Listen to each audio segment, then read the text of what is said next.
अस्सलाम वालेकुम, मैं हूं आपकी होस्ट आयज़ा। मैं यूएससी मीडिया स्टडीज़ पॉडकास्ट में आपको खुशामदीद कहती हूं। आज हमारे साथ फैशन पर बात करने के लिए डॉक्टर साइमा वसीम मौजूद हैं, जो कि यूनिवर्सिटी ऑफ साउथ एशिया के फैशन डिपार्टमेंट की हेड भी हैं। तो सबसे पहले आपका बहुत शुक्रिया कि आपने हमें अपना टाइम दिया। Thank you so much, Aiza, for inviting me. I'm so obliged. Ma'am, तो सबसे पहले मेरा आपसे फर्स्ट ये क्वेश्चन है कि व्हाट इज़ फैशन? अच्छा, फैशन आइज़ा बेसिकली सबसे पहले तो मैं एक मेजर डिफरेंस क्लियर करती हूँ कि what is the basic difference between textile and fashion. At times हम कंफ्यूज हो जाते हैं टेक्सटाइल्स और फैशन में। Textiles is all about fabric and fashion is all about garment. So fashion क्या है? फैशन का बेसिक मीनिंग है टू मेक, टू क्रिएट। और होता क्या है कि इसमें transformation of any idea, any source of inspiration into a complete garment form और a product form is fashion. वो जो जर्नी है ना, एक कंप्लीट पूरा डिज़ाइनिंग जो हम कहते हैं ना, फैशन डिज़ाइनिंग, वो है एक कंप्लीट जर्नी। सो फैशन तो किसी भी चीज़ का हो सकता है। फैशन एक्सेसरीज हो सकती हैं, आपका क्लोथिंग हो सकती है, गारमेंट्स हो सकते हैं। फैशन में तो देखो मोबाइल फ़ोन्स हैं, वॉचेस हम पहनते हैं, तो वो सब उसका एक ट्रेंड और स्टाइल जो हम फॉलो करते हैं, that comes under the umbrella of fashion. तो किसी भी चीज़ का, हम अपनी गाड़ी का मॉडल चेंज करते हैं तो वो भी फैशन है ना। व्हेन पर्टिकुलरली हम गारमेंट्स की बात करते हैं तो उसमें जो एक कंप्लीट इंस्पिरेशन को एंड प्रोडक्ट तक लेके जाना, एक गारमेंट फॉर्म तक लेकर जाना, उसमें कंप्लीट कट लाइंस आती हैं। एट टाइम्स हम कलर पैलेट्स फॉलो करते हैं, एलिमेंट्स और प्रिंसिपल्स ऑफ डिज़ाइन को ब्लेंड करते हुए एक पूरी प्रोडक्ट फॉर्म करते हैं। दैट कम्स अंडर एक कंप्लीट डिज़ाइनिंग का वो जो पार्ट होता है ना, फैशन डिज़ाइनिंग का, वो है। ओके, एंड आज आपके नज़दीक आजकल के फैशन ट्रेंड्स कौन से हैं और उनकी पॉपुलैरिटी की वजह क्या है? देखो, फैशन ट्रेंड्स तो बहुत ब्लेंडेड इस वक्त मॉडल चल रहा है। जब से हमने स्टार्ट लिया था सब कॉन्टिनेंट से डिफरेंट कट लाइंस, क्योंकि बेसिकली हम ईस्टर्न साइड पे इंस्पायर्ड हैं अपने सब कॉन्टिनेंट से, तो बहुत इंस्पिरेशंस थे उसमें, बड़े फ्रॉक स्टाइल और वो चलते थे। अब कुछ टाइम से एक एरा ऐसा चल रहा है जिसमें फ्यूजन्स क्रिएट हो गए हैं, उसमें वेस्टर्न कट लाइंस ब्लेंड हो गई हैं हमारी ईस्टर्न कट लाइंस के साथ। और लेटेस्ट उस पर जो इस वक्त कॉम्बिनेशन, जो लास्ट अगर हम 2 years को देखें ना, तो सिंपल जैसे जेंट्स वेयर की होती है ना, कॉलर की वेरिएशंस होती हैं, शॉल कॉलर्स को हम वेरिएशंस के साथ यूज़ करते थे। और सिंपल कॉर्ड जिसको कहते हैं ना, कोऑर्डिनेशन में जो सेट्स आए हैं, प्लेन, मतलब बहुत एग्जेजरेटेड कट लाइंस नहीं थी लास्ट 2 years में। और उस वही ज़्यादा इन हुई हैं, और वो मतलब more influenced by gents cut lines उसमें थी। बहुत ज़्यादा कॉलर स्टाइल ऐसे थे, बहुत ज़्यादा जो आपके स्लीव्स के स्टाइल्स थे वो प्लेन हो गए। अदरवाइज़ अगर हम 5-6 years पहले देखें तो उसमें बहुत ज़्यादा एग्जेजरेटेड कट लाइंस हम फॉलो किया करते थे।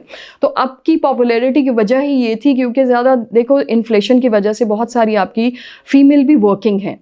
व्हेन यू आर वर्किंग, आप चाहे टीचिंग में हो, आप चाहे किसी ऑफिस जॉब में हो, तो वो बहुत ज़्यादा एग्जेजरेटेड कट लाइंस हमारे डेली जो हमारा वेयर है उसका पार्ट नहीं बन सकती। तो वो सजेस्टेड जो डिज़ाइनर्स की एक वो विंडो थी ना, उसके अकॉर्डिंगली हम सिंपल कट लाइंस पे आए, जिसमें हमने कॉलर्स के साथ वेरिएशंस के साथ प्ले किया। और बेसिक वो जो एक इंटरसेक्टिंग पॉइंट होता था ना हमारे शर्ट और ट्राउजर्स का, उसको ख़त्म करके हमने सेम कॉम्बिनेशन में अपने कॉर्ड सेट्स स्टार्ट किए। और बहुत पहले तो हम 3-4 डिफरेंट कलर्स को ब्लेंड किया करते थे अपने गारमेंट्स के लिए। तो इस दफ़ा का एक लेटेस्ट ट्रेंड था कि सिंगल टोन थी जिसमें ट्राउजर्स और जो शर्ट्स थे, और बहुत होता था तो हम सेकंड कलर को कोऑर्डिनेट करने के लिए ना अपने स्कार्फ्स या दुपट्टास वगैरह में यूज़ करते थे। और जैसे आपने कट लाइंस की बात की तो वो ज़रा सिंपल कट लाइंस थी। ओके मैम, और जैसे कि फैशन जो है वो डिफरेंट कल्चर से बना है, तो एक कल्चरल ट्रेंड जो है वो दूसरी कल्चरल पे कैसे इफेक्ट होता है? जैसे मैंने पहले बात की ना कि सब कॉन्टिनेंट का हम पे इम्पैक्ट था, तो मेजर हम लोग जो हमारी जो बहुत ज़्यादा कट लाइंस एग्जेजरेटेड होती थी, इम्पैक्ट था उसका। और बिल्कुल इम्पैक्ट होता है जैसे अब ये सोशल मीडिया है, जो आपके सारे बच्चे हैं, हम लोग इतना ना एक इंटरकनेक्टेड हैं अब अपनी कट लाइंस के पॉइंट ऑफ व्यू से भी। आपका जो ये जितने फ़ैशन शोज़ होते हैं, वो पेरिस में जितने फ़ैशन शोज़ हो रहे हैं, इंग्लैंड में जितने फ़ैशन शोज़ हो रहे होते हैं, उससे यहाँ के हमारे स्टूडेंट्स को भी और हमारे डिज़ाइनर्स को भी बहुत ज़्यादा बेसिक आइडियाज़ मिल जाते हैं। और जैसे अब एक ग्लोबलाइज होती जा रही है हर चीज़, डिजिटल एक टेक्नोलॉजी का ज़माना है, तो उसके अकॉर्डिंगली हम एक कल्चर दूसरे पे इम्पैक्ट करना इजी हो जाता है। जैसे अब करंट अगर हम लास्ट 2-3 ईयर्स या 4 ईयर्स को देखें तो इसमें मेजर वेस्टर्न कटलाइंस ने ईस्टर्न कटलाइंस के साथ मेजर फ्यूजन क्रिएट किया, और वो बेस्ट फ्यूजन इस लास्ट 2-3 ईयर्स में तो हमने देखा है। जितना जो उनकी ट्राउजर्स की जैसे कटलाइंस होती थी वो सब हमारे ईस्टर्न के साथ हमने फॉलो करना शुरू की, जिनको हम ये प्लाजोज और वो कहते हैं ना, वो सब वो कटलाइंस हैं जो ट्राउजर्स की वेस्टर्न से आई थी। और वो करते करते ब्लेंड होते होते अब आप देखो आपका नॉर्मल शलवार जो है वो ट्रांसफॉर्म हो गया है इनटू डिफरेंट कटलाइंस ऑफ, जिसको सिगरेट पैंट्स बोलते हैं, प्लाजोस बोलते हैं, बूट कट्स बोलते हैं, ये क्यू लॉट की फॉर्म्स हैं। तो वो एक कल्चर से दूसरे पे तो बड़ा एक मेजर इफेक्ट आता है। एट टाइम्स इसकी कभी हम देखते हैं कि कोई नेगेटिव इम्पैक्ट आ रहा होता है, लेकिन डिज़ाइनर्स की और हम जो अपने स्टूडेंट्स को भी सिखाते हैं उसका मेजर कंसर्न यही होता है कि हम जितना बेस्ट उसमें से रिट्रीव कर सकें ना उन कटलाइंस में से और उसकी पॉजिटिविटी क्रिएट कर सकते हैं, वो हम ट्राई करते हैं। तो एक कल्चरल इम्पैक्ट तो होता है ऑफ कोर्स, लेकिन उसको पॉजिटिव सेंस में यूज़ करें तो that plays a major role और बेस्ट पार्ट अपना रोल प्ले कर रहा होता है। ओके मैम, और जैसे कि हर साल जो है वो न्यू ट्रेंड सेट होता है, तो आप देख रही हैं 2024 आया अब, तो उसके तो क्या हो रहा है, मतलब आप क्या देख रही हैं ट्रेंड? इस दफ़ा भी अभी तक तो मुझे यही लगता है कि हम उन्हीं फ्यूजन्स पे ही जाएंगे जो हम ईस्टर्न और वेस्टर्न फ्यूजन्स पे जा रहे थे ना, हम उसी फ्यूजन्स पे रहेंगे, क्योंकि मेजर हमारी क्लास जो है ना इस वक्त वर्किंग है। आपकी फ़ीमेल क्लास आपने प्रेट में भी देखा होगा कि आपकी एक पूरी वर्किंग वुमेन के नाम से रेंज आती है। आपकी जो पूरी वार्डरोब है ना, जो जितने ब्रांड्स हैं जो भी लॉन्च कर रहा है उसमें एक आपकी वर्किंग क्लास को टच किया जाता है। और अदरवाइज़ अगर हम अपनी जो ब्राइडल वेयर और वो चल रहे हैं तो उसमें तो बहुत ज़्यादा ब्लेंडेड है, उसमें वेस्टर्न कटलाइंस भी ब्लेंडेड है, लेकिन पर्टिकुलरली हम वही अपने जो हमारी बेसिक कटलाइंस हैं ना हम उसी को फॉलो कर रहे हैं। फ्लेयर्स हैं बहुत ज़्यादा, वो जो लहंगा की डिटेल्स होती थी उसमें बहुत ज़्यादा फ्लोई और फ्लेयर्स हैं। अदरवाइज़ अगर हम दूसरी अपनी सेमी फॉर्मल रेंजेस और अपने स्पेशली जब हम अपनी वर्किंग वुमेन के लिए जो डिज़ाइन कर रहे हैं ना उसमें वही बेसिक कटलाइंस है जिसमें हम फ्यूजन क्रिएट कर रहे हैं। तो नेक्स्ट ईयर भी यही बेसिक कटलाइंस ही, फोरकास्ट भी इन्हीं कटलाइंस की है। ओके मैम, और जैसे यूनिवर्सिटी ऑफ साउथ एशिया से हैं आप, तो आप लोगों का डिपार्टमेंट आपके स्टूडेंट्स को कैसे रेडी करता है आगे फील्ड में जाने के लिए? देखो हम तो डे फर्स्ट से कोशिश करते हैं कि स्टूडेंट्स अपना बेस्ट परफॉर्म कर सकें, और फर्स्ट 2 सेमेस्टर में जैसे फाउंडेशन बेसिक कोर्सेज होते हैं वो अपने बेसिक कोर्सेज पढ़ते हैं। उसके बाद उनको हम डिफरेंट कोर्सेज जैसे होता है ना पैटर्न मेकिंग, ड्रिपिंग, स्टिचिंग के कोर्सेज होते हैं जिस पे वो एक इंस्पिरेशन और जो थीम या आइडिया जो वो एक कॉन्सेप्ट सोचते हैं उसको डिफरेंट जर्नी से लेकर चलते हुए उसको पहले स्केच बनाते हैं, इलिस्ट्रेशंस बनाते हैं, उसमें अपनी कलर पैलेट डिसाइड करते हैं, उन इलिस्ट्रेशंस को रेंडर करते हैं, फिर उसको एक पैटर्न मेकिंग, ड्रिपिंग और स्टिचिंग के पूरे प्रोसेस से गुजारते हुए ना एक कंप्लीट आउटफिट में ले जाते हैं। तो we are trying our best कि हमारा स्टूडेंट जो है वो 3rd 4th सेमेस्टर से अपनी बेसिक्स अंडरस्टैंड कर लेता है, और बहुत सारे स्टूडेंट्स बड़े इनिशियल लेवल पे ही उसको ऑनलाइन अपने बिजनेसेस में और छोटी छोटी अपनी प्रोजेक्ट्स को ही डिस्प्ले करना शुरू कर देते हैं, एग्जीबिशंस में पार्टिसिपेट करने लगते हैं और फैशन शोज़ में पार्टिसिपेट करते हैं। तो वी आर ट्राइंग कि अपने स्टूडेंट्स को हम शुरू से ही 3rd 4th सेमेस्टर से इंडिपेंडेंट करते हैं।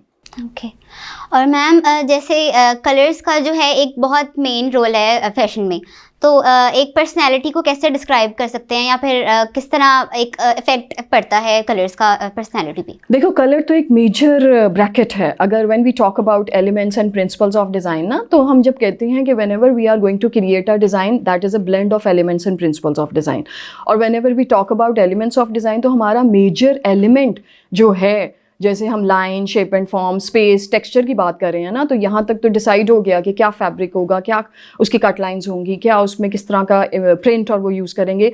Major important element is colour, element of design जब हम कहते हैं। अब वो कलर का इम्पैक्ट पर्सनालिटी पे भी है, आपके वेदर कंडीशंस के अकॉर्डिंगली भी है, आपके हर सीज़न का एक कलर होता है। और एक वो जो कलर फोरकास्टिंग है ना, पूरी एक ऑर्गेनाइजेशन है जो इसको मतलब वो कर रही होती है, उस कलर फोरकास्ट के अकॉर्डिंगली हम प्लान करते हैं कि नेक्स्ट आने वाली कलेक्शन क्या होगी, या नेक्स्ट जितने ब्रांड्स इंट्रोड्यूस करवाएंगे, जो भी अपनी कलेक्शन इंट्रोड्यूस करवाएंगे, वो किन कलर्स पे बेस्ड होगी। तो वो हर एक पर्सनालिटी पे एक मेजर इम्पैक्ट होता है, हर कलर का एक मूड है, और हम डिनोट भी कर देते हैं ना ब्लैक कलर को एक पर्टिकुलर उसके साथ, या हमारे जो ब्राइट कलर्स हैं हम यूजुअली हम उसको पहन रहे होते हैं। वैसे तो अब ऐसा नहीं है, मैंने तो कुछ ब्राइड्स ऐसी भी देखी जिन्होंने they are preferring like black colour for their wedding dresses, still eastern हमारे यहाँ पे पाकिस्तान के अकॉर्डिंगली हम देखें तो स्टिल अभी ब्राइट कलर्स या एटलीस्ट पेस्टल्स में हम अपना ब्राइडल पूरी रेंज डील कर रहे होते हैं। अदरवाइज वर्किंग क्लास की वजह से हमारे बड़ा डिफरेंस आ गया कलर फोरकास्टिंग में, क्योंकि लास्ट 5-6 ईयर्स जितना एक डिफरेंस आया, आपकी फीमेल आई हैं मेजॉरिटी, आप देखो सब वर्किंग क्लास हैं, उनके अकॉर्डिंगली अब आपको ना डिज़ाइनर्स को भी कलर पैलेट डिफाइन करनी होती है, डिज़ाइन करनी होती है, और वो वही ऑर्गेनाइजेशन जो कलर फोरकास्ट कर रही होती है वो उनके अकॉर्डिंगली कर रही होती है। ओके। और ma'am as a fashion designer आपको इंडस्ट्री में जब जाते हैं तो कितना आपको क्रिएटिव होना चाहिए? देखो इंडस्ट्री है ब्लेंडेड और इस वक्त बड़ी सेचुरेशन है। लाहौर के डिफरेंट इंस्टीट्यूट्स हैं जो कि मेजर डिज़ाइनिंग स्कूल्स जो हैं वो डिज़ाइनर्स प्रोड्यूस कर रहे हैं। अब वो स्टूडेंट्स को भी हम यही चीज़ करते हैं, सिखाते हैं कि just think out of the box. Basic चीज़ें अक्सर हम पे क्वेश्चन रेज होता है कि जी हमारा जब थीसिस डिस्प्ले होता है या डिफरेंट इंस्टीट्यूट्स का थीसिस डिस्प्ले होता है या जो फैशन शोज़ होते हैं तो बड़े एग्जैजुरेटेड गारमेंट्स होते हैं, मार्केट ट्रेंड से डिफरेंट होते हैं, वो है कमर्शियल प्रोजेक्ट्स। ठीक है, जब हम थीसिस कलेक्शन ही क्रिएट करवा रहे होते हैं तो उसमें हम सिंपल ये चीज़ सिखाते हैं कि क्रिएटिविटी अपनी शो करें, अपने मेजर कट लाइंस और जो बहुत एग्जैजुरेटेड कट लाइंस होते हैं ना, बड़े एक्सपेरिमेंटल कट लाइंस होते हैं, उनको डील करें। वो एट टाइम्स उस वक्त उनका हमारा कॉन्सेप्ट ये नहीं होता कि ये एग्जैक्टली जब कल को कमर्शियली यूज़ होगा तो ये गारमेंट यूज़ होगा, वो सिखाना पर्पज़ होता है। वो सब डिज़ाइन इंस्टीट्यूट यही इसी पॉइंट को अपने माइंड में रखते हुए उनको वो चीज़ सिखा रहे होते हैं, कलेक्शन बेस क्रिएट करवा रहे होते हैं, और क्रिएटिविटी आपके अंदर होती है। और जब बच्चा स्टार्ट लेता है तो एट टाइम्स हम ये कहते हैं ना कि whenever you are putting your pencil on the paper, the first thing जो आपके पेपर पे आती है दैट इज़ अ डॉट। उस डॉट को आप एक्सटेंड करते हो एक लाइन में और उस लाइन को बहुत सारी डिफरेंट शेप्स, फॉर्म्स और एलिमेंट्स दे सकते हो। तो क्रिएटिविटी तो हर इंसान के अंदर है, मैं नहीं कहती कि किसी भी उसमें है, सब स्टूडेंट्स में, लेकिन ऑफ कोर्स फैशन और टेक्सटाइल डिज़ाइन के लिए एक ख़ास एप्टीट्यूड होता है जो स्टूडेंट में होता है, और उसी को फिर वो आगे हम रिफ़ाइन करते हैं, उसके आइडियाज़ को और उसके इंस्पिरेशंस को, और उसमें जो टैलेंट है उसको ज़रा रिफ़ाइन करते हैं। ओके। और एक ऐसा शख्स है जिसको जो है वो इतनी नॉलेज नहीं है कि उसने कैसे ड्रेसअप होना है या कैसे कटलाइंस वगैरह वो पहन सकता है, तो आप कैसे हम लोग मतलब आइडेंटिफाई कर सकते हैं कि what is best for us? देखें, बड़ा अच्छा आपका क्वेश्चन है कि यूजुअली हम तो बीइंग अ डिज़ाइनर ये चीज़ सिखाते हैं, या डिज़ाइन स्कूल के जो टीचर्स हैं वो अपने स्टूडेंट्स को सिखाते हैं, आगे ये चीज़ कंटिन्यू होती है। लेकिन आपने देखा होगा आजकल हर बच्चा, आपका छोटा बच्चा भी ना इंस्टाग्राम, फेसबुक, आपके सोशल नेटवर्क को यूज़ कर रहा है, और बहुत सारे ऐसे डिज़ाइनर्स भी छोटे छोटे उन्होंने अपनी जो है ना वीडियोज़ रिकॉर्ड करके, और जैसे वीलॉगिंग बहुत ज़्यादा इन हुई हुई है, ब्लॉगिंग कर रहे होते हैं, वीलॉगिंग कर रहे होते हैं, उसके थ्रू डिफरेंट कट लाइन्स को डिफ़ाइन कर रहे होते हैं कि किस पर्सनालिटी के लिए कौन सी कट लाइन सूट कर सकती है। ऑल्दो आई वोंट सजेस्ट कि जी ऑफ कोर्स एक पर्टिकुलर वो बंदा जिसको इतनी डिज़ाइन की सेंस नहीं है उसको आइडिया होगा कि उसने कौन सी कट लाइन्स पहननी है, लेकिन जो सोशल हमारा इस वक्त नेटवर्क है उसको देखते हुए बड़ी जल्दी बच्चे अपने आप को ना ग्रूम कर जाते हैं कि किस तरह के कट लाइन्स वो पहनेंगे। और ऑफ कोर्स एक पर्टिकुलरली आपका एक हमारा ट्रेंड सेट होता है, वो ट्रेंड फॉलो करना शुरू करते हैं, और फिर उसको, और वो ट्रेंड ऑफ कोर्स हम जो यहाँ पे करते हैं वो अपनी कल्चरल एक्सेप्टेंस के अकॉर्डिंगली करते हैं। बहुत सारे ट्रेंड्स ऐसे हैं जो कि बाहर अगर एक्सेप्टेड हैं, वो यहाँ पे बीइंग पाकिस्तानी, बीइंग मुस्लिम हम नहीं एक्सेप्ट करते ना। तो बड़ी बड़ी डिफ़ाइन आपने देखा होगा अबायाज़ में इतनी डिफरेंट कट लाइन्स आई हैं, तो वाई नॉट वो जो एक पर्टिकुलर ब्लैक कलर का अबाया था ना जो सोचा जाता था कि अबाया, तो अब इतने इतने डिफरेंट पेस्टल शेड में और इतनी डिफरेंट कट लाइन्स में अबायाज़ डिज़ाइन हो रहे हैं।